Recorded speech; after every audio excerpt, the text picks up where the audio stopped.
ಓಂ ಶ್ರೀ ಗುರು ಬಸವಲಿಂಗಾಯ ನಮಃ. ಹಾಡಿದೊಡೆ ಎನ್ನೊಡೆಯನ ಹಾಡುವೆ, ಬೇಡಿದೆಡೆ ಎನ್ನೊಡೆಯನ ಬೇಡುವೆ, ಒಡೆಯಂಗೊಡಲ ತೋರಿ ಎನ್ನ ಬಡತನವ ಬಿನ್ನಯಿಸುವೆ, ಒಡೆಯ ಮಹಾದಾನಿ ಕೂಡಲ ಸಂಗಮ ದೇವರಿಗೆ ಶರಣುಡಿ ಬಿಡುವೆನೆಯ. ಎಲ್ಲ ಮಕ್ಕಳಿಗೂ ಕೂಡ ಶರಣು ಶರಣಾರ್ಥಿಗಳು. ತುಂಬಾ ಚೆನ್ನಾಗಿದೆ ಸ್ಕೂಲು, ತುಂಬಾ ಮಕ್ಕಳು ಕೂಡ ಶಿಸ್ತಿಂದ ಇದ್ದಾರೆ, ತುಂಬಾ ನೋಡ್ಲಿಕ್ಕೆ ಕೂಡ ಖುಷಿ ಆಗುತ್ತೆ. ಟೀಚರ್ ತುಂಬಾ ಸಂತೋಷ ಆಗ್ತಾ ಇದೆ ಈ ಕಾರ್ಯಕ್ರಮ ನಾನು ಆಗಮಿಸಿದೆ. ಆಕ್ಚುಲಿ ನಾನು ಆಫೀಸಲ್ಲಿ ಇದ್ದೆ, ಸರ್ ಫೋನ್ ಮಾಡಿದಾಗ ನನಗೆ ಆದಷ್ಟು ಬೇಗ ಬರಬೇಕು ಅಂತ ಹೇಳಿ ಬಂದೆ. ನನ್ನಿಂದಾಗಿ ಲೇಟ್ ಆಗಿದೆ, ಕ್ಷಮೆ ಕೇಳ್ತಾ.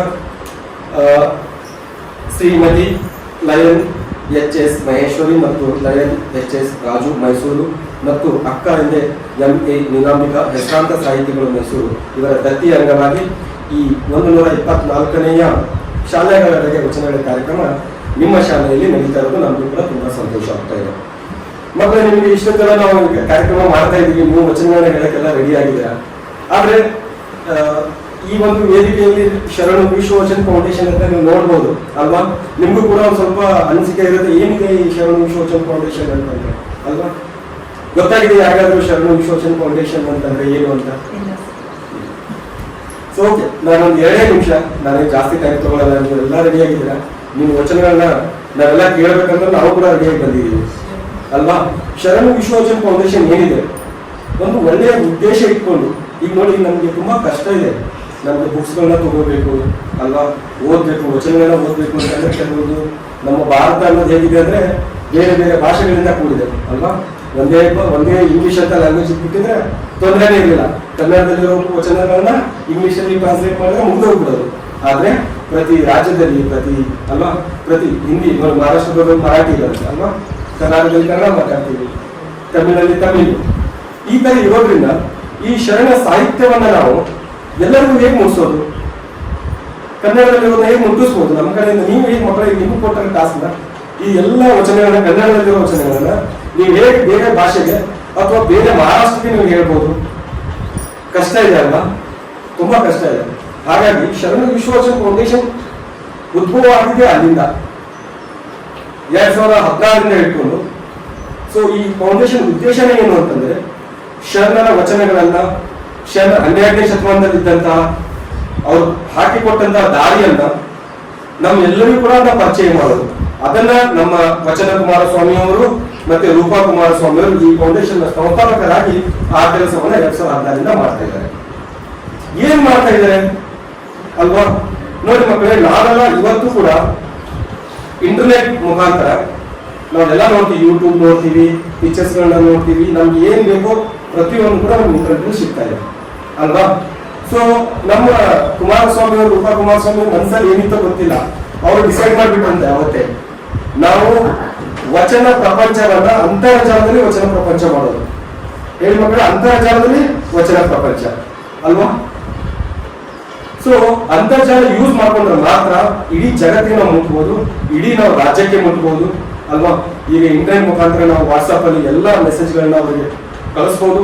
ಅವರೆಲ್ಲೇ ಕೂತ್ಕೊಂಡ್ರಲ್ಲಿ, ಅಮೆರಿಕಾದಲ್ಲಿ, US ಅಲ್ಲಿ, ನಿನ್ನೆ ತಾನೇ ಒಂದು ಕ್ಯಾಲಿಫೋರ್ನಿಯಾದಲ್ಲಿ ಸರ್ ಫಂಕ್ಷನ್ ಮಾಡಿದ್ರು, ನಿಮ್ಗೆಲ್ಲ ಬಂದಿರ್ಬೋದು ಟೀಚರ್ಗಳಿಗೆ.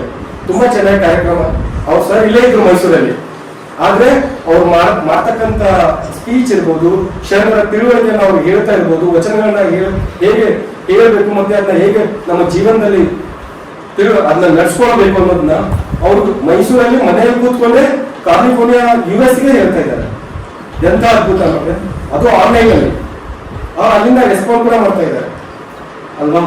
ಸೊ ಸರ್ ಗೊತ್ತಿತ್ತು, ಮೇಡಮ್ ಅವ್ರಿಗೆ ಗೊತ್ತಿತ್ತು, ನಾವಿಬ್ರು ಸೇರಿದ್ರೆ ಅಂತರ್ಜಾಲ ಒಂದಿತ್ತು ಅಂದ್ರೆ ನಮ್ಗೆ ಏನು ಬೇಕಾಗಿಲ್ಲ, within the fraction of minutes ಅಲ್ಲಿ ಈ ಬಸವ ತತ್ವವನ್ನ ಅಂತರ್ಜಾಲದಲ್ಲಿ ನಾವು ತರಬಹುದು ಅಂತ.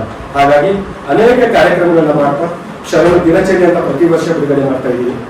ಸೊ ಪ್ರತಿ ವರ್ಷ ದಿನಚರಿಯಲ್ಲಿ ಅನೇಕ ಬಸವಣ್ಣವರ ವಚನಗಳಿರ್ಬೋದು, ಬೇರೆ ಬೇರೆ ಲ್ಯಾಂಗ್ವೇಜ್ಗಳು, ಬೇರೆ ಬೇರೆ ಲ್ಯಾಂಗ್ವೇಜ್ಗಳು ಅಂತ. ಸೊ ಆ ಎಲ್ಲ ಲ್ಯಾಂಗ್ವೇಜ್ಗಳಿದ್ದಂತ ಒಂದು ಡೈರಿಯಲ್ಲಿ, ನಮ್ಮ ಡೈರಿ ಜೊತೆ ಪ್ರತಿಯೊಂದಿನ ಒಂದು ವಚನ ಇರ್ಬೋದು, ನಮ್ಮ ಶರಣರ ಹಿತ ನುಡಿಗಳಿರ್ಬೋದು, ಹೀಗೆ ವಿಭಿನ್ನವಾಗಿ ಪ್ರತಿ ವರ್ಷ ಬರ್ತಾ ಇದೆ. ಹಾಗೆ ಮೆಂಬರ್ ಆಗೋರಿಗೆಲ್ಲ ಎಲ್ಲ ನಮ್ಮ ಡೈರಿಗಳು, ಪುಸ್ತಕಗಳು ಕೂಡ ಅವರವರಿಗೆ ಮನೆಗಳಿಗೆ ಹೋಗ್ತಾ ಇದೆ. ಸೊ ಅದ್ರ ಜೊತೆಗೆ ಈಗ ನಾವು ಹೇಗೆ ಕಾರ್ಯಕ್ರಮ ಮಾಡ್ತಾ ಇದ್ದೀವಿ ಶಾಲೆಗಳಿಗೆ, ವಚನಗಳ ನಡಿಗೆ 124 ಅಲ್ವಾ? ಈ ತರ ಅನೇಕ ಕಾರ್ಯಕ್ರಮ, ಆ ಭಾಗದ ಒಂದು ನಿಮ್ದು ವಚನಗಳ ನಡೆಗೂ ಕೂಡ ಒಂದು ಭಾಗ. ಅನೇಕ ನಾವು ಅಂತರ್ಜಾಲದಲ್ಲಿ ಪ್ರವಚನಗಳನ್ನ ಮಾಡ್ತಾ ಇದ್ದೀವಿ, ವಚನಗಳನ್ನ ಕಂಠಪಾಠ ಮಾಡ್ತಾ ಇದ್ದೀವಿ. ಇನ್ನೂ ಅಲ್ಲದೆ ಅನೇಕ ಇಚ್ಛೆ ಸರ್ ಇನ್ನೊಂದು ಸ್ಟಾರ್ಟ್ ಮಾಡಿದ್ದಾರೆ, ಮಠದಲ್ಲಿ ಒಂದೊಂದು ಊರಿಗೆ ಹೋಗಿ ಆ ಮಠದಲ್ಲಿ ಮಕ್ಕಳಿಗೆ ಪ್ರತಿ ಭಾನುವಾರ ವಚನಗಳನ್ನ ಕಂಠಪಾಠ ಮಾಡಿಸೋದು, ಅವರಿಂದ ಹೇಳಿಸೋದು, ಕಲಿಸೋದು, ಆ ಊರಿಗೆ ಒಂದು ರೀತಿ ನಿಯಮವನ್ನ ಹೇಳಿಕೊಟ್ಟಂತ ಆಗುತ್ತೆ. ಶರಣರ ಈಗ ನೋಡಿ ಮಕ್ಕಳಿಗೆ ನಾವು ಹೇಳ್ಕೊಳಕ್ ಆಗ್ತಾ ಇಲ್ಲ, ಆದ್ರೆ ನಮ್ಮ ಸರ್ ಮತ್ತೆ ಮೇಡಮ್ ಅವರು ಭಾನುವಾರ ರಜಾ ಇದ್ರು ಕೂಡ ಮಠಗಳಿಗೆ ಹೋಗಿ ಅಲ್ಲಿ ಮಕ್ಕಳನ್ನ ಒಂದೇ ಕರೆದುಕೊಂಡು, ಎಲ್ಲ ಮಕ್ಕಳನ್ನು ಕರೆದುಕೊಂಡು ಮಕ್ಕಳಿಗೆ ವಚನಗಳನ್ನ ಹೇಳಿ ಅವ್ರಿಗೆ ಏನ್ ಬೇಕೋ ಅವ್ರಿಗೆ ಅವರ ಬೆನ್ನೆಲುಬಾಗ ಅವ್ರಿಗೆ ಬಿಟ್ಟಿದ್ದಾರೆ. ಹಾಗಾಗಿ ಶರಣ ವಿಶ್ವವಚನ ಫೌಂಡೇಶನ್ ಅನ್ನೋದು ಒಂದೇ ರೀತಿಯ ಕಾರ್ಯಕ್ರಮ ಅಲ್ಲ ಅಲ್ವಾ. ಅನೇಕ ನಾವು ಅನಾಥಾಶ್ರಮಗಳಿಗೆ ಹೋಗ್ತಿದ್ದೀವಿ, ವೃದ್ಧಾಶ್ರಮಗಳಿಗೆ ಹೋಗ್ತಿದ್ದೀವಿ, ಅನೇಕ ಪುಸ್ತಕಗಳನ್ನ ಬಿಡುಗಡೆ ಮಾಡ್ತಾ ಇದ್ದೀವಿ. ಇನ್ನೊಂದು ಬಸವಭಾನು ಅಂತ ಕೂಡ, ಇದು ಕೂಡ ಪ್ರತಿ ವರ್ಷ ಬರುತ್ತೆ. ಅನೇಕ ಇದರಲ್ಲಿ ವಿಭಿನ್ನವಾಗಿ ಪ್ರಕಟಣೆ ಆಗುತ್ತೆ, ಇದನ್ನ ನಾವು ವಾರ್ಷಿಕ ಸಂಚಿಕೆ ಅಂತ ಕರಿತೀವಿ. ಇದು ವಿಶೇಷವಾಗಿರುತ್ತೆ. ಸೊ ಹಾಗಾಗಿ ಶರಣ ವಿಶ್ವವಚನ ಫೌಂಡೇಶನ್ ಅನ್ನೋ ಸಂಸ್ಥೆ ಕೇವಲ ಒಂದೇ ವಿಧವಾಗಿ ಅಥವಾ ಒಂದೇ ಭಾಗವಾಗಿಲ್ಲ. ಉದ್ದೇಶ ಇಷ್ಟೇ, ಶರಣರ ವಚನಗಳನ್ನ, ಶರಣರ ದಾರಿಯನ್ನ, ಶರಣರು ಹಾಕಿಕೊಟ್ಟಂತ ನಡೆ ನುಡಿಗಳನ್ನ ಪ್ರತಿಯೊಬ್ಬರಿಗೂ, ಇಡೀ ಜಗತ್ತಿನಲ್ಲಿರೋ ಪ್ರತಿಯೊಬ್ಬರಿಗೂ ಮುಟ್ಟಿಸುವ ಕೆಲಸ ಶರಣ ವಿಶ್ವವಚನ ಫೌಂಡೇಶನ್ ಮಾಡ್ತಾ ಇದೆ. ಅದರ ಬೆನ್ನೆಲುಬಾಗಿ ನಮ್ಮ ಸಂಸ್ಥಾಪಕರು ವಚನಕುಮಾರ ಸ್ವಾಮಿಯವರು ಇರ್ಬೋದು, ಶಿಲ್ಪಾಕುಮಾರ ಸ್ವಾಮಿಯವರು, ಹಾಗೆ ನಮ್ಮ ಎಲ್ಲ ಸದಸ್ಯರು ಕೂಡ ಮಾಡ್ತಾ ಇದ್ದಾರೆ. ಹಾಗಾಗಿ ಅವ್ರಿಗೆ ನೀವೆಲ್ಲ ಚಪ್ಪಾಳೆ ಮೂಲಕ, ಒಂದು ಚಪ್ಪಾಳೆ ತಟ್ಟುವುದರ ಮೂಲಕ ಅವ್ರಿಗೆ ನೀವು ಗೌರವವನ್ನು ನೀಡಬೇಕಂತ ಹೇಳ್ತಾ ನನ್ನ ಮಾತು ಹೇಳ್ತಾ ಇದ್ದೀನಿ.